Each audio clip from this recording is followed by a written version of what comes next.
ایک بہت بڑا ڈاکو تھا، اس کا نام تھا فضیل ابن عیاض۔ اس کا کام تھا لوگوں کے گھروں میں جانا، ڈاکہ ڈالنا، چوری کرنا، عورتوں کی عزت لوٹنا۔ ایک مکان کی چھت پہ چڑھا ڈاکہ ڈالنے کے لیے، رات کا وقت تھا، کوئی اللہ کا بندہ اپنے گھر میں قرآن پڑھ رہا تھا، اور قرآن کی یہی آیت، سورہ حدید کی آیت نمبر 16 اس قرآن پڑھنے والے کی زبان پر جاری ہو گئی۔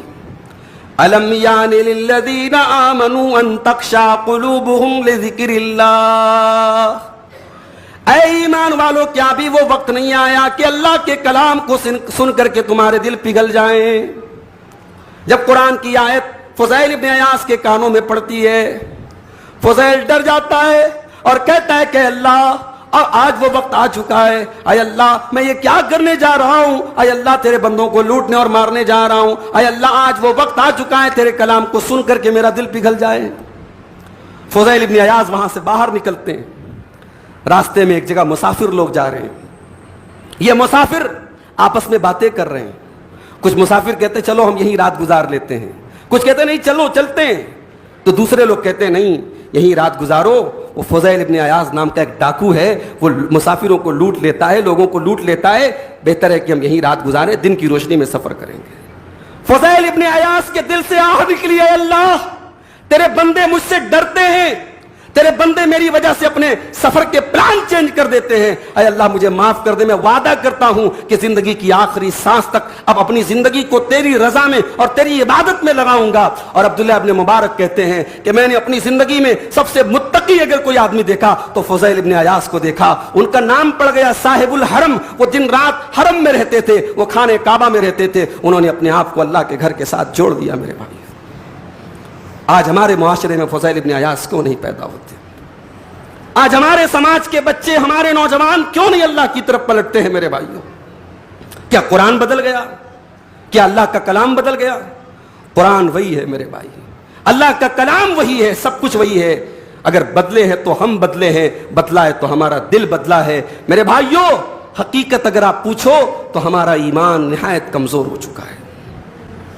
اللہ قرآن میں کہتا ہے انما المؤمنون الذین اذا ذکر اللہ وجلت قلوبہم، ارے مومن تو وہ لوگ ہوتے ہیں، ایمان والے تو وہ لوگ ہوتے ہیں، الذین اذا ذکر اللہ وجلت قلوبہم، جب اللہ کا نام لیا جائے تو ان کا دل کانپ جاتا، ان کا دل ڈر جاتا ہے۔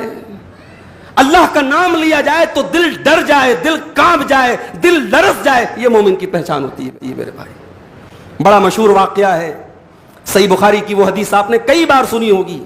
بنی اسرائیل کے 3 لوگ ایک مرتبہ ایک غار میں پھنس گئے تھے، اور تینوں نے اللہ سے اپنی اپنی دعائیں مانگی تھی۔ اس میں ایک نے کیا دعا مانگی تھی کہ اللہ میرے چچا کی ایک لڑکی تھی، اور حدیث کے جو الفاظ میں وہ الفاظ آپ کو پڑھ کے سنا رہا ہوں کہ وَكُنْتُ أُحِبُّهَا أَشَدَّ مَا يُحِبُّ الرِّجَالُ النِّسَاءَ، اے اللہ ایک مرد کسی عورت سے جس قدر محبت کر سکتا ہے اتنی محبت میں اس سے کرتا تھا، میں بہت چاہتا تھا اس کو، لیکن اے اللہ ایک مرتبہ سوکھا پڑا، قحط سالی پڑی، لوگ اناج کے دانے دانے کو ترسنے لگے، وہ میری چچا کی لڑکی وہ میرے پاس آتی ہے اور آ کر کے مجھ سے مدد مانگتی ہے، مجھ سے اناج مانگتی ہے، پیسہ مانگتی ہے، اور میں نے 100 دینار اس کو دینے کا وعدہ اس شرط پر کیا کہ میں اس کی عزت کے ساتھ کھیلوں گا، وہ اپنا جسم مجھے سونپے گی، اس شرط پر میں نے 100 دینار دینے کا، اس کی مجبوری کا میں نے فائدہ اٹھایا، میں نے کہا میں 100 دینار تب دوں گا جب تم میری یہ بات مانے گی۔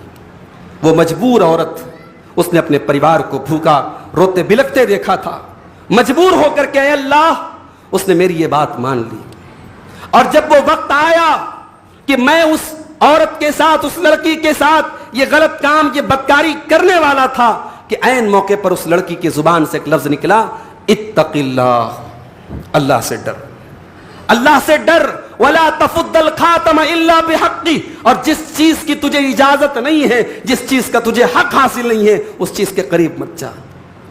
یہ جملہ سننا تھا، اے اللہ میں اپنے گناہ کے ارادے سے باز آ گیا، اور میں نے اس کو وہ 100 دینار بھی دے دیے، اور آئندہ میں نے اس گناہ سے توبہ کا میں نے پکا ارادہ کر لیا۔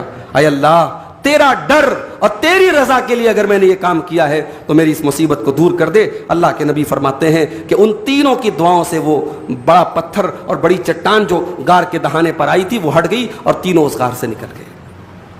میرے بھائیوں، مومن تو وہ ہوتا ہے جب اللہ کا نام اس کے سامنے لیا جائے تو لرز جائے اور کانپ جائے.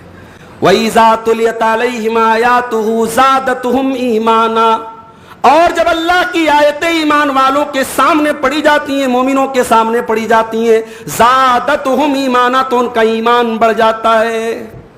او لوگوں، قرآن تو اللہ کی وہ کتاب ہے. قرآن میں اللہ فرماتا ہے لو انزلنا هذا القرآن على جبل لرأيته خاشعا متصدعا من خشیۃ اللہ. اس قرآن کو ہم کسی پہاڑ کے اوپر بھی اتار دیتے تو پہاڑ بھی اللہ کے خوف سے ریزہ ریزہ ہو جاتا، پہاڑ بھی اللہ کے خوف سے چور چور ہو جاتا. او لوگوں، ہمارے دل کیا پہاڑ سے بھی زیادہ گئے گزرے ہو گئے؟ ارے ہمارا دل تو معمولی گوشت پوست کا بنا ہے، یہ دل اتنا سخت کیوں ہو گیا کہ آج قرآن کی آیتوں کو سن کر کے اس دل کے اوپر کوئی تبدیلی نہیں آتی ہے. وَإِذَا تُلِيَتْ عَلَيْهِمْ آيَاتُهُ زَادَتْهُمْ ایمانا. اللہ فرماتا ہے میرے مومن بندے تو وہ ہوتے ہیں جب قرآن پڑھا جائے تو ان کا ایمان بڑھ جاتا ہے. ہمارا ایمان نہیں بڑھ رہا ہے میرے بھائی. قرآن پڑھ کر، قرآن سن کر ہمارا ایمان نہیں بڑھ رہا ہے. ہمارا ایمان بہت کمزور لیول پر پہنچ چکا ہے. ہم بھاگ رہے ہیں، کوئی دنیا کے لیے بھاگ رہا ہے، کوئی عورت کے لیے بھاگ رہا ہے، کوئی خواہشات کی طرف. کہاں جاؤ گے بھاگ کے میرے بھائی؟ اللہ سے بھاگ کے ہم کہیں نہیں جا سکتے. فَفِرُّوا إِلَى اللَّهِ، جتنا بھاگو گے اتنا اپنے سامنے اللہ کو پاؤ گے.